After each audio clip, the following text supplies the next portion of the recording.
Hello' everyone, মোৰ চেনেলৰ আন এটা ভিডিঅ'লৈ আপোনালোক সকলোকে স্বাগতম জনাইছোঁ। আজি মই বনাম আমাৰ অসমীয়া খাদ্যৰ পৰিচয় ভেদাইলতাৰ লগত বনোৱা মাছৰ জোল। ই স্বাস্থ্যৰ কাৰণে উপকাৰী আৰু লগতে খাবলৈও খুব সোৱাদ লগা হয়। ইয়াৰ বাবে ভেদাইলতাখিনি প্ৰথমে মই ভালদৰে মিক্সিত পিচি লৈছোঁ আৰু এখন চেকনিত এই ধৰণেৰে চেকি লৈছোঁ। চেকি লৈ ভালদৰে ৰসখিনি মই উলিয়াই লৈছোঁ। এয়া মই দুটা শ'ল মাছ পিচ পিচকৈ কাটি লৈছোঁ আৰু অকণমান নিমখ হালধি সানি লৈছোঁ। এতিয়া গেছত এখন কেৰাহী তুলি দিছোঁ আৰু অকণমান মিঠাতেল দি গৰম হ'বলৈ দিছোঁ। তেলখিনি গৰম হৈ অহাত কাটি থোৱা মাছখিনি দি দিছোঁ। মাছখিনি মই অকণমান ভাজি ল'ম।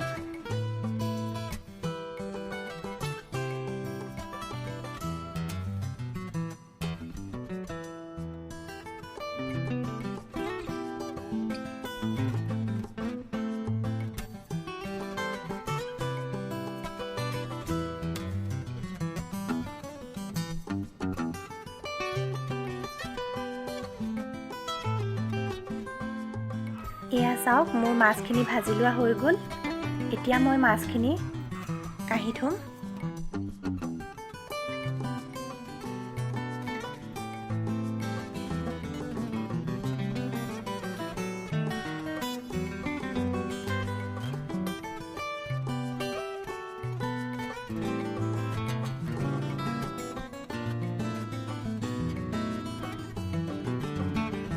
মাছখিনি কাঢ়ি লৈ মই সেই একেকণ তেলতে কেইটামান পাঁচফোৰণ দি দিছোঁ।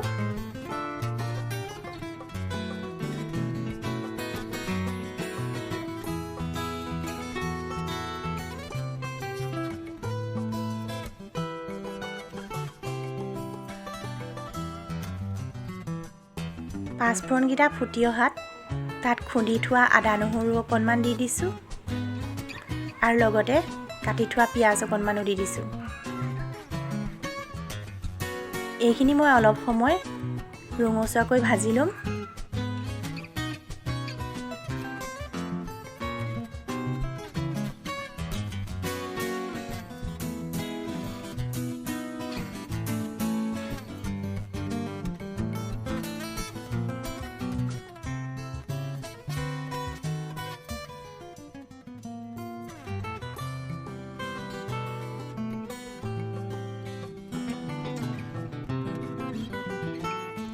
এতিয়া মই ইয়াত অলপ হালধি দি দিছোঁ। আকৌ অকণমান লৰাই দিছোঁ। এই ধৰণে লৰাই মই ইয়াত দুটা বিলাহী মই মিক্সিত পিচি লৈছিলোঁ। সেই বিলাহী দুটা পিচি লোৱা পেষ্টখিনিও দি দিছোঁ।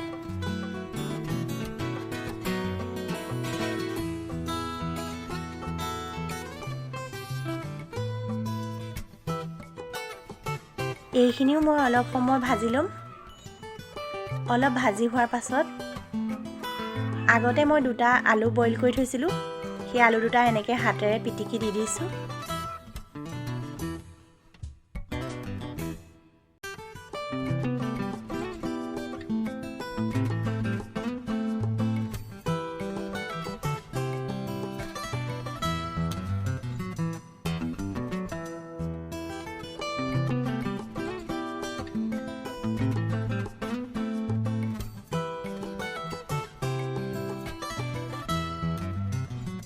এতিয়া এইখিনি মই অলপ লৰাই ভাজি লৈছোঁ।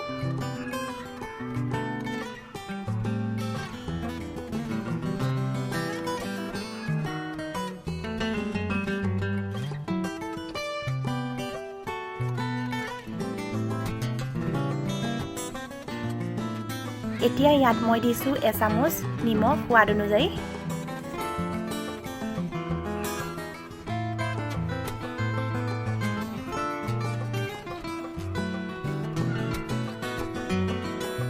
এতিয়া মই দিছোঁ আগতে পিচি থোৱা ভেদাইলতাৰ ৰসখিনি দিয়াৰ পাছত ইয়াত মই অকণমান পানীও দি দিছোঁ।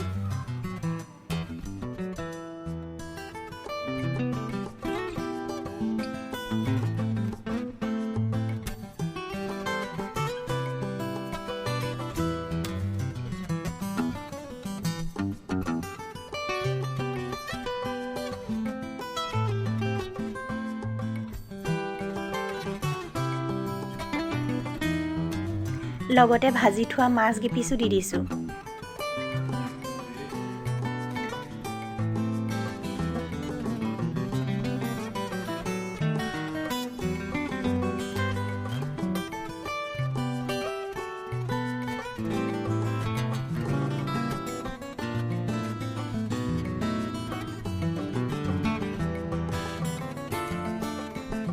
মাছ কেইপিচ দিয়াৰ পাছত এইখিনি মই গেছটো কমাই লৈ অকণমান দেৰি সিজিবলৈ থৈ দিছোঁ।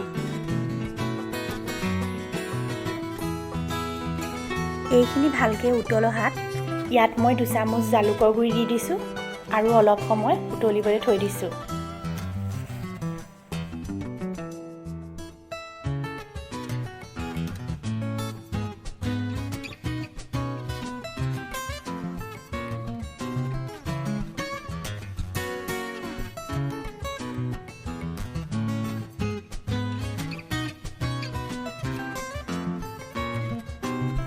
এয়া মোৰ ভেদাইলতা জোলখিনি সম্পূৰ্ণকৈ হৈ গ'ল।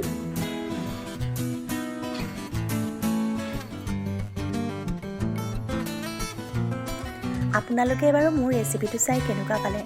যদি ভাল পালে তেনেহ'লে ভিডিঅ'টো লাইক, কমেণ্ট আৰু শ্বেয়াৰ কৰিবলৈ নাপাহৰিব আৰু লগতে চেনেলটো ছাবস্ক্ৰাইব কৰিব।